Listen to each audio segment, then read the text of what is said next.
وَلَوْ أَنَّ أَهْلَ الْقُرَىٰ آمَنُوا وَاتَّقَوْا لَفَتَحْنَا عَلَيْهِمْ بَرَكَاتٍ مِّنَ السَّمَاءِ وَالْأَرْضِ، کہ اگر یہ بستیوں والے یہ ایمان لے آتے، اللہ سے ڈرتے،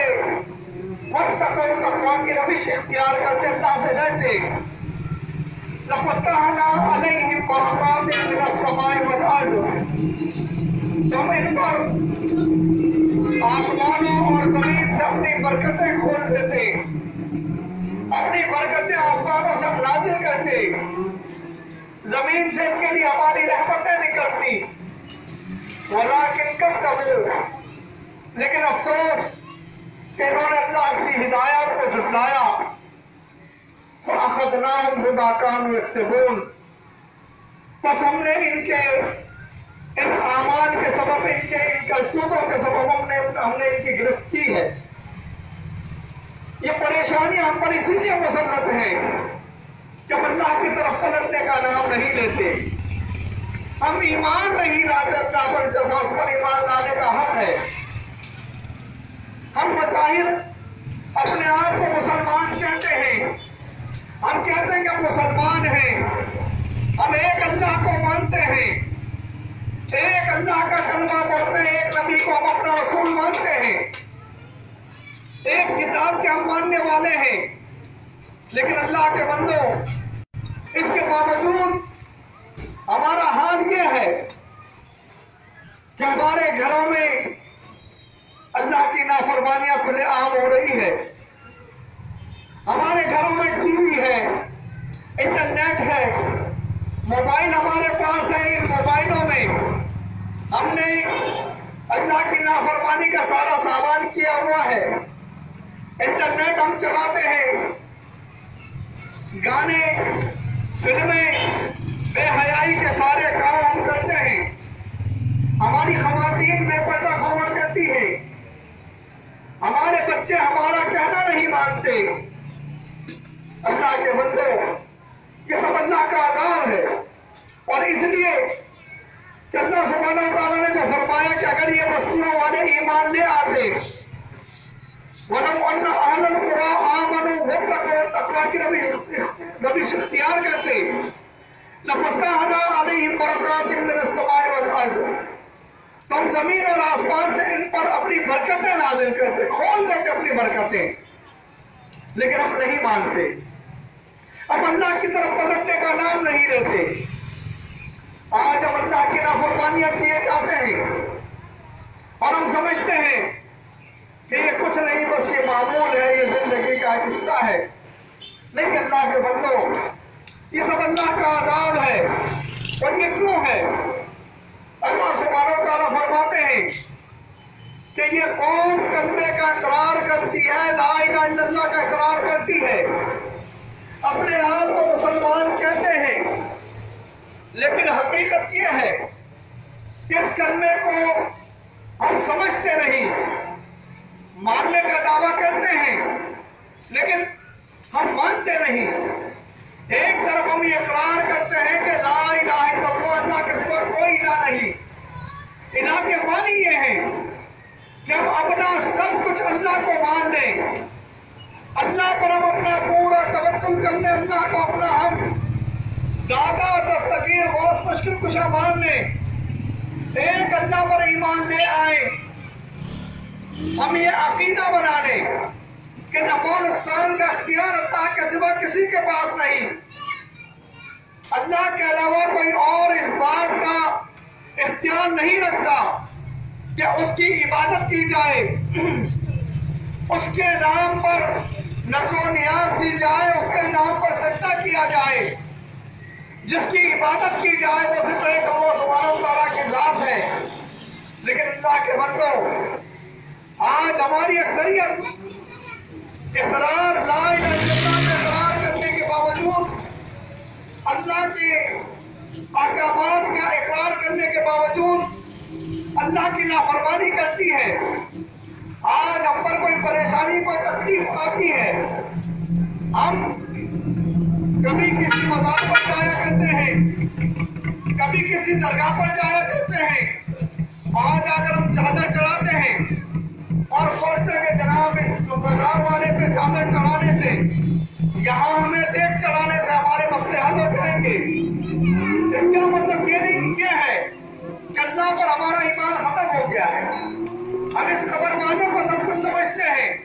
کہ یہاں سے میری حاجت پوری ہو جائے گی، یہ قبر والا میرا حاجت روا ہے، یہ مشکل کشا ہے۔ ہم نعرہ یا علی مدد، یا رسول مدد، یا غوث مدد کے ہم نعرے لگاتے ہیں۔ اللہ کے بندو،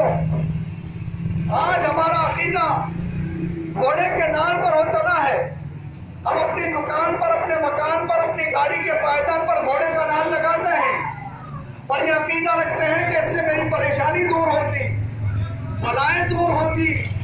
گاڑی کے پائیدان پر لگائیں گے، گاڑی میں اس پہ پیسنجر زیادہ آئے گا، میری روزی میں برکت ہوگی۔ آج ہم نئی گاڑی خریدتے ہیں، ہماری قوم کا المیہ یہ ہے کہ گاڑی کے نیچے گندا جوتا لٹکاتے ہیں اور عقیدہ یہ رکھتے ہیں کہ یہ گندا جوتا میری گاڑی کو نظر بد سے بچائے گا۔ آج ہمارے گھروں پر گائے کا سینگ لگا ہے، گائے کے سینگ سے یہ عقیدہ رکھا جاتا ہے کہ یہ گائے کا سینگ میرے گھر کو نظر سے بچائے گا۔ کالی ہانڈی ہم نے گھر پہ لگائی ہے، گھر کے دروازے پر، بلڈنگ کے اوپر گائے کا گوبر ہم نے لگایا ہے اور عقیدہ ہماری یہ قوم یہ رکھتی ہے کہ جناب اس سے میرا گھر، میری بلڈنگ، میرا کاروبار، میری دکان نظر بد سے بچ جائے گی۔ ہم پر تکلیف پریشانی آتی ہے، ہم مولوی صاحب کے پاس جاتے ہیں، مولوی صاحب ہمیں کوئی تعویذ دے دو، مولوی صاحب تعویذ دے دیتے ہیں، تعویذ ہم گلے میں لٹکا لیتے ہیں، تعویذ کو ہم بازو پہ باندھ دیتے ہیں، تعویذ کو ہم جو ہے وہ بچے کی ران پر باندھتے ہیں، بچہ اس پر پیشاب کرتا ہے۔ عقیدہ یہ ہوتا ہے کہ اس تعویذ سے میری پریشانی دور ہوگی۔ اللہ کے رسول صلی اللہ علیہ وسلم نے فرمایا، من تعلق تمیمۃ فقد اشرک، جس نے تعویذ لٹکایا اس نے اللہ کے ساتھ شرک کیا۔ اب یہ تعویذ لٹکانا یہ اللہ کے ساتھ شرک ہے۔ اب ہماری قوم یہ شرک میں مبتلا ہے اور جو شخص شرک کرتا ہے تو اللہ تعالیٰ اس کی کوئی عبادت قبول نہیں کرتا۔ یہ جتنے بھی عقائد ہیں ہمارے، گاڑی کے نیچے گندا جوتا لٹکانا، نظر بد پہ عقیدہ رکھنا، گائے کا سینگ گھر پہ لگانا، کالی ہانڈی گھر پہ لگانا، گائے کا گوبر گھر پہ لگانا، یہ سارے عقیدے یہ شرکی عقیدے ہیں۔ اور اللہ کی کتاب یہ کہتی ہے، الذین آمنوا ولم یلبسوا ایمانہم بظلم اولئک لہم الامن وہم مہتدون، کہ وہ لوگ جو ایمان لائے اور اپنے ایمان میں شرک کی، ظلم یعنی شرک کی ملاوٹ نہیں کی، امن ان کے لیے ہدایت پر یہ ہیں۔ لیکن حقیقت یہ ہے کہ ہماری قوم کی اکثریت شرک پر عقیدہ رکھتی ہے، شرک کے عقیدے رکھتی ہے، شرکیہ کام کرتی ہے، تعویذ اور گنڈوں کی پجاری ہے۔ اللہ کے بندوں، جادو اور منتر پر ہماری قوم کا عقیدہ ہے کہ ہمارا یہ عقیدہ ہے کہ اگر کاروبار کہیں کمتر ہو جائے، کاروبار میں کوئی کمی آ جائے، کسی کے گھر میں کوئی بیمار ہو جائے، کسی کو جو طلاق ہو جائے، کہتے ہیں جی فلاں نے جادو کر دیا۔ جادو کے ذریعے جو ہے وہ یہ عقیدہ رکھتے ہیں کہ جادو کے ذریعے سارے نقصان ہوتے ہیں۔ اللہ کی کتاب یہ کہتی ہے کہ یہ جادو کے ذریعے وما هم بضارین بہ من احد، کہ جادو کے ذریعے کسی کو نقصان نہیں پہنچا سکتے۔ لیکن ہماری قوم کا عقیدہ ہے کہ جناب جادو کے ذریعے نفع نقصان ہوتا ہے۔ تو اللہ کے بندو، یہ سارے عقائد شرکیہ ہیں اور انہی شرکیہ عقائد کی وجہ سے آج ہم پر یہ ساری مصیبتیں ہیں، اسی وجہ سے ہم پریشان ہیں، اسی وجہ سے یہ ساری تکالیف ہم پر آئی ہوئی ہے۔ اللہ کی کتاب یہی تو کہتی ہے کہ اگر یہ لوگ یہ ایمان لے آئیں، اپنے ایمان میں ظلم یعنی شرک کی ملاوٹ نہ کریں تو ان کے لیے امن ہے، یہ ہدایت پر ہے۔ لیکن چونکہ ہم اپنے عقیدے کو شرک سے پاک نہیں کرتے، شرک ہمارے عقیدوں میں جو ہے وہ رچ بس گیا ہے، اور اللہ کے بندوں جب عقیدے میں شرک آ جائے تو ہماری کوئی عبادت قابل قبول نہیں ہے۔ اب ہم نمازیں پڑھیں، روزے رکھیں، حج کریں، زکوٰۃ دیں، عمرہ کریں، راتوں کو تہجد پڑھیں، لیکن اگر عقیدے میں شرک ہو تو یہ ساری عبادات فضول ہیں، بیکار ہیں۔ اگر ہم نماز پڑھ رہے ہیں، گلے میں تعویذ لٹکا ہوا ہے، اس تعویذ کے ساتھ اگر ہم نماز پڑھ رہے ہیں تو ہماری نماز کسی کام کی نہیں، اس لیے کہ اللہ کے رسول نے فرمایا کہ جس نے تعویذ لٹکا اس نے شرک کیا۔ اب تعویذ لٹکائے ہوئے ہیں، شرک کر رہے ہیں، اب اللہ کی عبادت اگر ہم کر بھی رہے ہیں تو اللہ تعالیٰ یہ کہتا ہے کہ ان اللہ لا یغفر ان یشرک بہ، اللہ تعالیٰ اس شخص کو کبھی معاف نہیں کرے گا جو اس کے ساتھ شرک کرتا ہے، وَيَغْفِرُ مَا دُونَ ذَلِكَ لِمَن يَشَاءُ، اس کے علاوہ جو گناہ ہوں گے اس کو اللہ معاف کر دے گا۔ اور شرک کی موجودگی میں اللہ تعالیٰ فرماتے ہیں کہ اولئک حبطت اعمالهم، جو شرک کرتا ہے اس کے سارے اعمال برباد ہیں، وَهُمْ فِي النَّارِ خَالِدُونَ، اور یہ ہمیشہ ہمیشہ آگ میں رہیں گے۔ تو جب ہمارے اعمال برباد ہو جائیں شرک کے عقیدے کی وجہ سے، اگر ہم نے نظر بد پر عقیدہ رکھا ہے، ہم یہ عقیدہ رکھتے ہیں جناب بچہ بیمار ہو گیا، اس کو کسی کی نظر لگ گئی ہے، اب نظر لگ گئی، نفع نقصان کا اختیار کس کے پاس ہے؟ اللہ تعالیٰ کے پاس۔ ہم یہ کہتے ہیں کہ جناب یہ فلاں کی نظر لگ گئی، فلاں نے اس کو نظر لگا دی۔ اللہ تعالیٰ تو یہ کہتا ہے سورہ یونس سورۃ نمبر 7 آیت نمبر 107 میں، سورۃ نمبر 10 آیت نمبر 107 میں کہ وَإِن يَمْسَسْكَ اللَّهُ بِضُرٍّ فَلَا كَاشِفَ لَهُ إِلَّا هُوَ، کہ اگر اللہ تعالیٰ کوئی اللہ تجھے کوئی تکلیف پہنچانا چاہے تو اس تکلیف کو کوئی نہیں ٹال سکتا مگر وہ اللہ ہے تکلیف کو ٹالنے والا۔ وَإِن يُرِدْكَ بِخَيْرٍ، اور اگر اللہ تیرے لیے کوئی بھلائی لکھ دے فَلَا رَادَّ لِفَضْلِهِ، تو اس کے فضل کو کوئی نہیں ٹال سکتا۔ لیکن ہم کہتے ہیں جناب فلاں نے نظر لگا دی، فلاں نے جادو کر دیا، اس کی وجہ سے پریشانی آئی۔ اللہ کی کتاب کہتی ہے کہ اللہ کے سوا نفع نقصان کا اختیار کسی کے پاس ہے ہی نہیں، لیکن ہم یہ عقیدہ رکھیں کہ جناب فلاں کرتا ہے، فلاں کے تعویذ کرنے سے ہو گیا، فلاں کے نظر لگانے سے ہو گیا، فلاں کے جادو سے ہو گیا، تو اللہ کے بندے یہ سارے عقائد شرکیہ ہیں، اور ان شرکیہ عقائد رکھنے والا اللہ تعالیٰ یہ کہتا ہے کبھی جنت میں نہیں جا سکتا۔ اِنَّهُ مَن يُشْرِكْ بِاللَّهِ، بے شک جو بھی اللہ کے ساتھ شرک کرے گا فَقَدْ حَرَّمَ اللَّهُ عَلَيْهِ الْجَنَّةَ، یقیناً اللہ نے اس پر جنت حرام کر دی ہے، وَمَأْوَاهُ النَّارُ، اس کا ٹھکانہ جہنم کی آگ ہے، وَمَا لِلظَّالِمِينَ مِنْ أَنصَارٍ، ایسے ظالموں کو کوئی مددگار نہیں ہوگا۔ تو اللہ کے بندوں اگر ہم چاہتے ہیں کہ ہمارے اعمال کی قیمت اٹھے، ہم نمازیں پڑھیں اس کا ہمیں اجر ملے، ہم روزے رکھیں، حج کریں، زکوٰۃ دیں، اس کے ہمیں اجر ملے، اس کا ثواب ملے، تو اس کا ایک ہی راستہ ہے کہ ہم اللہ کے ساتھ کسی کو شریک نہ ٹھہرائیں۔ اگر اللہ کے ساتھ ہم شریک ٹھہرائیں گے تو یہ سارے اعمال اللہ کی کتاب کہتی ہے حبطت اعمالہم، ان کے اعمال برباد ہیں، اور یہ تو ہم ہیں، یہ عام امتی ہیں۔ لیکن اللہ تعالیٰ